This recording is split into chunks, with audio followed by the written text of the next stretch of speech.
Hello everybody, myself Sujeet sir. कैसे हैं आप सभी दोस्तों? हम लोग what is democracy and why democracy पढ़ रहे थे। व्हाट इज डेमोक्रेसी, लोकतंत्र क्या है, इस पर हम लोग अपने पिछली वीडियो में बहुत कुछ सुना, समझा और सीखा। आज डेमोक्रेसी का विकल्प कोई दूसरा क्यों नहीं है, इस पर बात करेंगे। व्हाई डेमोक्रेसी, किसी भी कंट्री में लोकतंत्र ही क्यों। हम लोगों ने मोनर्की की भी बात की, ऑटोक्रेसी की भी बात की, डिक्टेटरशिप की भी बात की। तो आज पुनः एक बार बात करेंगे व्हाई डेमोक्रेसी, लोकतंत्र ही क्यों। किसी भी देश में लोकतंत्र ही क्या एक मजबूत स्तंभ है देश के विकास के लिए, देश के विकास को रफ्तार देने के लिए, नागरिकों के सम्मान के लिए, लॉ एंड ऑर्डर को मेंटेन करने के लिए, पॉलिटिकल स्टेबिलिटी के लिए। इन सारे प्रश्नों को हम दो ग्रुप में देखते हैं, मेरिट एंड डीमेरिट। तो डेमोक्रेसी की डीमेरिट की भी बात करेंगे और डेमोक्रेसी की मेरिट की भी बात करेंगे। तब हम इस निष्कर्ष पर पहुंचेंगे कि डेमोक्रेसी ही क्यों और ब्रॉडर मीनिंग ऑफ डेमोक्रेसी देखेंगे। आइए पहले बात करते हैं हम अगेंस्ट डेमोक्रेसी के अगेंस्ट में। Arguments against democracy. Leaders keep changing in a democracy, so this leads to instability.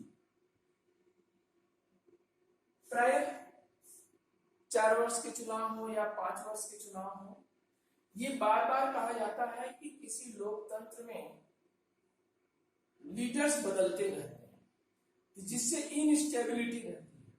सरकार कोई डिसीजन एक लंबे समय तक के लिए नहीं ले पाती है, तो पॉलिटिकल इनस्टेबिलिटी की वजह से लीडर्स बदलते रहते हैं। या कोलिशन गवर्नमेंट में देख लीजिए, प्रॉपर किसी को मेजॉरिटी नहीं मिलती है तो लीडर्स बदलते हैं, बार बार इलेक्शंस होते हैं। इसलिए कहते हैं डेमोक्रेसी के लिए अच्छा नहीं है। Democracy is all about political competition and power play, there is no scope of morality. बार बार ये कहा जाता है कि डेमोक्रेसी एक राजनीतिक प्रतियोगिता है, यहाँ पावर प्ले की बात की जाती है, यहाँ मसल्स की बात की जाती है और मनी ऑर्डर की बात की जाती है। दूसरी, यहाँ मोरालिटी के लिए कोई जगह ही नहीं है। बार बार लोग एक पॉलिटिकल कंपटीशन बना करके एक राजनीतिक प्रतियोगिता इस हद तक पहुंच जाती है कि एनी हाउ वो लीडर्स बनना चाहते हैं, गवर्नमेंट चलाना चाहते हैं, गवर्नमेंट में पार्टिसिपेट करना चाहते हैं, या खुद चाहते हैं कि मैं लॉ मेकिंग बॉडी बनूं, या चाहते हैं कि सत्ता में कैसे हमें कुर्सी मिले। ये एनी हाउ किसी भी हद तक जा सकते हैं। पॉलिटिकल कंपटीशन में प्राय देखने को मिलता है कि राजनीतिक लीडर्स पद के लोलुपता में प्राय दुनिया के कई ऐसे लोकतंत्र, जैसे आपने देखा पीआरआई पार्टी मैक्सिको में, चाइना की कंडीशन को देख लीजिए। तो ये क्या है कि डेमोक्रेसी तो है लेकिन वह डेमोक्रेसी दिखती नहीं है। वो राजनीतिक पद अपना बड़ा करने के लिए, राजनीतिक पद को प्राप्त करने के लिए किसी भी हद तक जा रहे हैं, जिसका एग्जांपल आप पाकिस्तान में देख सकते हैं, मैक्सिको में देखा, जिम्बाब्वे में देखा। आगे देखते हैं, elected leaders do not always know the best interest of the people. एक चयनित लीडर जिसको हम वोट देते हैं, हो सकता है कि वो डेमोक्रेसी में अच्छा ना करता हो, या उससे ये उम्मीद नहीं की जा सकती है कि वो सभी कुछ जानता हो। गरीबी कैसी है, जरूरतमंद कैसी है, एजुकेशन का लेवल क्या है, या वहां की कल्चरल, एजुकेशनल, सोशल डाइवर्सिटी क्या है, उसके हिसाब से क्या डिसीजन लेना चाहिए। हो सकता है कि वो लीडर्स न जानता हो।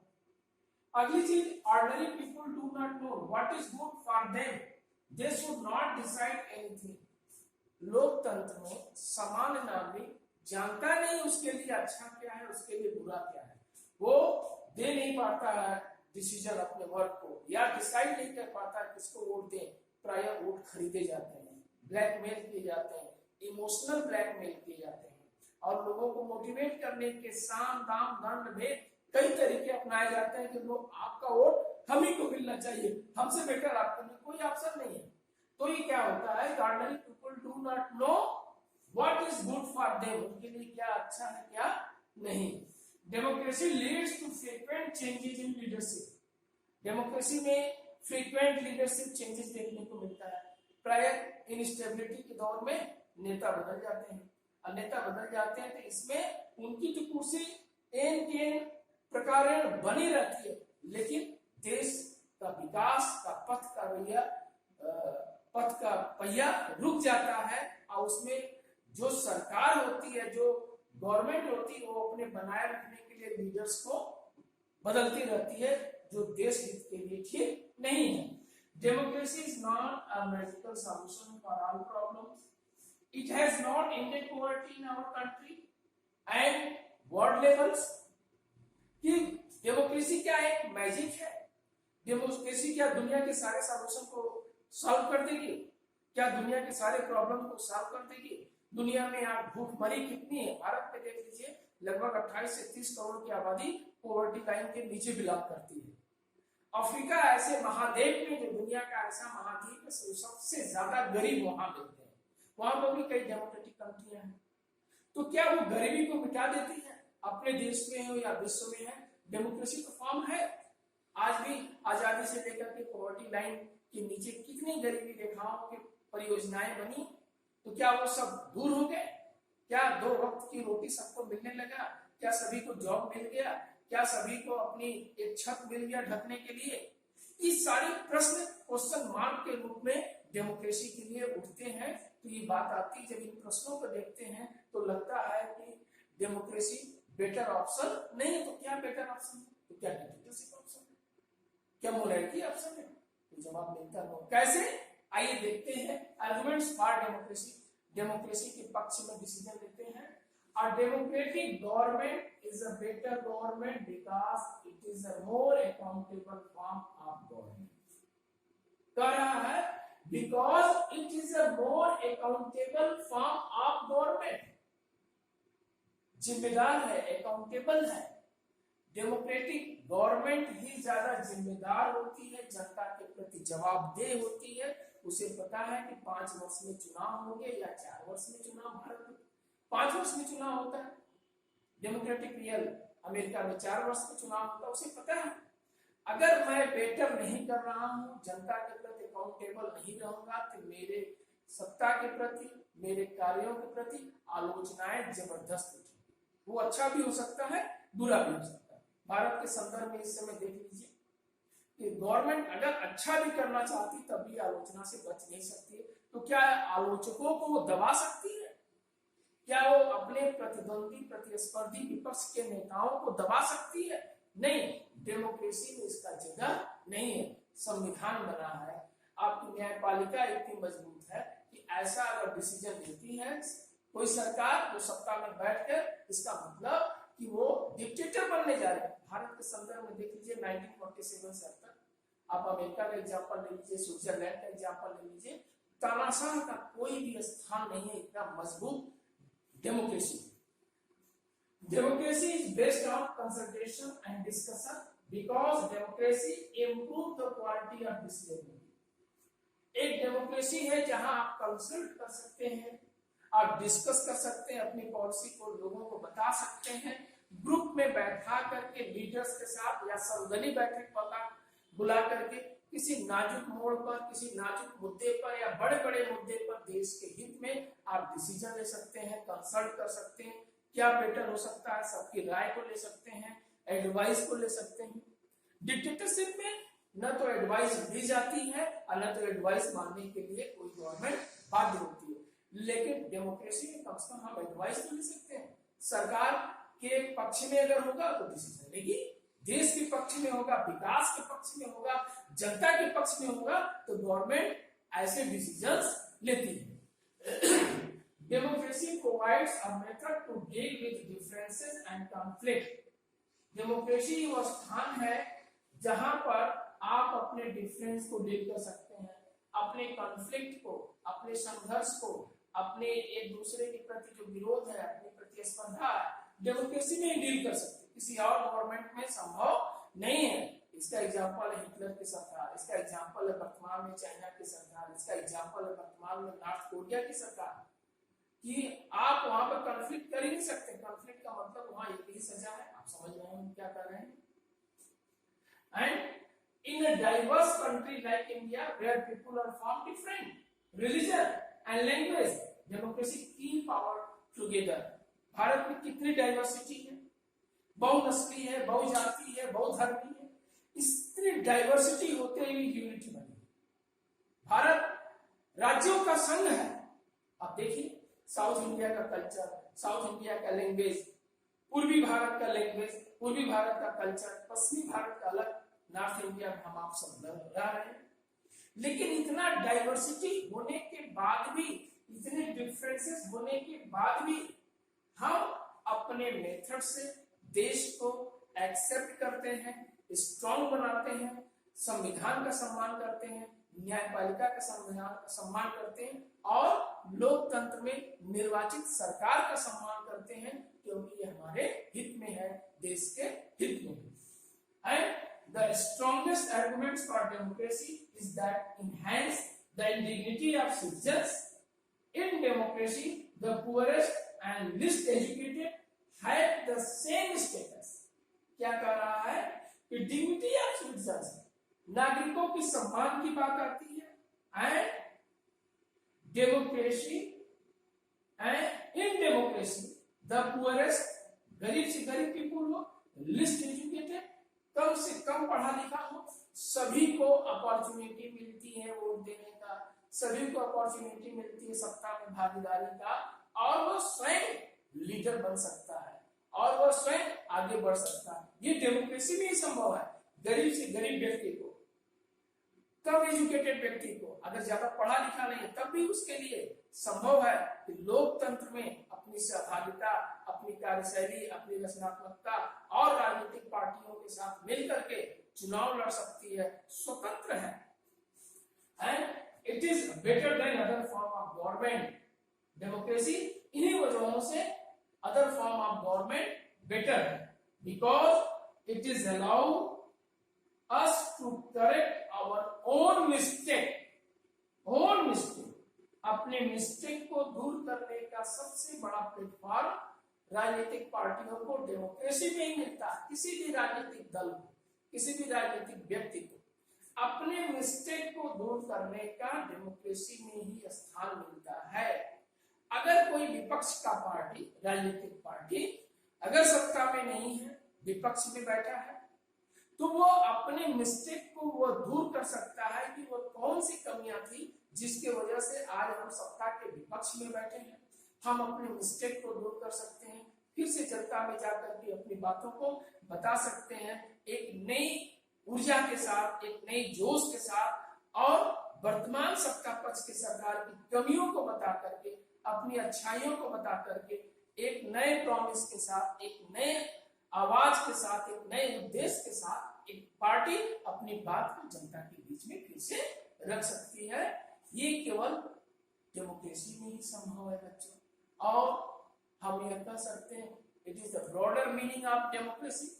किसी भी डेमोक्रेसी की ब्रॉडर मीनिंग क्या हो सकती है? जनता के लिए, जनता के द्वारा जनता का शासन।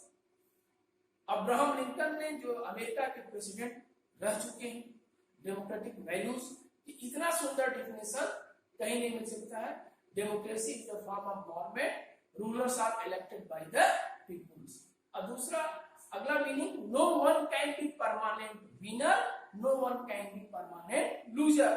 डेमोक्रेसी में भी कोई अजर अमर नहीं है, सत्ता में एक बार आ गया तो तानाशाह बन गया, ऐसा नहीं। रियल डेमोक्रेटिक कंट्री में यह देखने को नहीं मिलता है। कोई हमेशा के लिए विजयी नहीं हो सकता है, कोई हमेशा के लिए अपराजित नहीं हो सकता है। वो अपने मिस्टेक को दूर करके फिर से सत्ता में आ सकता है। ये डेमोक्रेसी भी संभव है। आपको एक छोटा सा आपके बुक में एग्जांपल देखना है कि चाइना में फेमाइन की चर्चा आती है 1958 1961, 58 to 1961 के बीच में वर्ल्ड में एक बड़ा फेमाइन, एक अकाल पड़ा बच्चों। इतना बड़ा अकाल पड़ा कि बहुत सारी जनता भूखमरी का शिकार हुई और मृत्यु को प्राप्त हुई। चाइना में 3 करोड़ के ऊपर पीपल्स डेथ कर गए। उसी समय भारत में भी फेमाइन था, लेकिन जहां पर चाइना ने अपने फेमाइन से निपटने के लिए ना कोई फूड सिक्योरिटी का प्लान किया, न जनता को बचाने का प्लान किया, वहीं पे भारत में ऐसा देखने को नहीं मिलता है। लगभग दोनों देश एक समय आजाद हैं। अगर आप देखो 1947 में भारत, कुछ समय बाद माओ सेतुंग की क्रांति के बाद चाइना एस्टेब्लिश हुई। भारत में फूड सिक्योरिटी किसी भी प्रकार के प्राकृतिक आपदा हो, मानवीय आपदा हो, उससे निपटने के लिए हर संभव तैयार है। आज आप देखो इस लॉकडाउन के पीरियड में, कोरोना महामारी के दौर में, पूरे विश्व में आज के डेट में बच्चों लगभग 1 करोड़ के ऊपर कोरोना महामारी की चपेट में। हमारे भारत में 7.5 लाख की संख्या होने जा रही है कोरोना महामारी। सरकार आए दिन नई नई घोषणाएं करती है, गरीबों के लिए गरीब कल्याण योजना बना रही है। 5 किलो अनाज और भी क्या क्या वो हर समय कहते। नवंबर तक मंथ चल रहा है, जुलाई का स्टार्टिंग, जुलाई 2020, और नवंबर तक प्रत्येक गरीब कल्याण योजना के तहत प्रत्येक गरीब के घर में 5 किलो अनाज मुफ्त में मुहैया उपलब्ध कराया जाएगा। अब इसी कोरोना महामारी की चपेट में चाइना भी है। आप न्यूज खंगाल डालो, ऐसी कोई पॉलिसी नहीं मिलती जो एक लंबे समय तक जो गरीबी रेखा के नीचे या गरीब व्यक्तियों को निःशुल्क इस तरह के कार्यक्रम फूड सिक्योरिटी का सरकार उपलब्ध करती है। भारत जैसे लोकतंत्र में संभव है, जहां पर नागरिकों का सम्मान किया जाता है, सिटीजन्स की डिग्निटी का ध्यान रखा जाता है। तो इसके मतलब ये है बच्चों कि भारत की डेमोक्रेसी में प्रेस को भी आजादी है, एजुकेशन के आप हैं, एजुकेटेड हैं या नहीं है, तब भी आपको आजादी सरकार को वोट देने का और न देने का। दूसरा, आपको हर प्रकार की फ्रीडम्स मिलती है सरकार के पक्ष में बोलने के लिए भी, विपक्ष में भी बोलने के लिए। चाइना अपने को डेमोक्रेटिक कर रहा है, लेकिन वहां पर ऐसा नहीं है। पाकिस्तान का कंडीशन आपने देख लिया कि आज तक उसका आधा समय इनस्टेबिलिटी में गुजरा है। लोकतंत्र हमेशा वहां पर खतरे में रहा है और वहां के मिलिट्री को तख्ता पलट आए दिन होता रहा है। तो इसलिए कह सकते हैं लोकतंत्र ही एक ऐसा प्लेटफॉर्म है जिसका कोई अल्टरनेट ऑप्शन देश के विकास के लिए, देश की समृद्धि के लिए, देश को मजबूत करने के लिए, नागरिकों के सम्मान के लिए, नागरिकों को फ्रीडम ऑफ वॉइस के लिए, प्रेस की आजादी के लिए और स्वतंत्र न्यायपालिका के लिए, जो लोकतंत्र को लगाम लगा सके, संविधान के सम्मान की सुरक्षा कर सके। लोकतंत्र से बेटर कोई और ऑप्शन नहीं है। Thank you for watching video. प्यारे बच्चों, दोस्तों, ये चैप्टर यहीं से समाप्त होता है। इसमें क्वेश्चंस कैसे बनेंगे? कोई केस स्टडी पाकिस्तान का आपके बुक का, चाइना का, मैक्सिको का आपको पूछ सकता है। केस स्टडी के साथ साथ आपको फीचर्स ऑफ डेमोक्रेसी पूछ सकते हैं। What is the differences between differences, या ये पूछ सकता है कि पक्ष और विपक्ष में अंतर बताइए। डेमोक्रेसी के फेवर में जवाब दीजिए, डेमोक्रेसी के अगेंस्ट में जवाब दीजिए। मतलब give the answer arguments against democracy, give the answer arguments for democracy. अर्थात मेरिट के आधार पे मेरिट और डिमेरिट डेमोक्रेसी की क्या हो सकती है ये बताइए। फिर आपसे पूछा जा सकता है कि क्या अल्टरनेट दुनिया में लोकतंत्र का कोई विकल्प है? हर पॉइंट पर, हर बिंदुओं पर हम लोगों ने चर्चा किया है। चाहे वो केस स्टडी हो, चाहे वो फिजी की केस स्टडी, मैक्सिको की केस स्टडी हो, चाइना की केस स्टडी हो, पाकिस्तान का केस स्टडी हो, इस्टोनिया हो, जिम्बाब्वे हो, हर चीज को हमने देखा है। 1 नंबर से लेकर 3 नंबर, 5 नंबर, जैसे भी प्रश्न बनेंगे आप जवाब दे सकते हैं। इसके बाद भी अगर कोई डाउट्स हैं आप कमेंट सेक्शन में अपनी बात बिल्कुल लिखिए। थैंक यू आप सबको once again watching for video।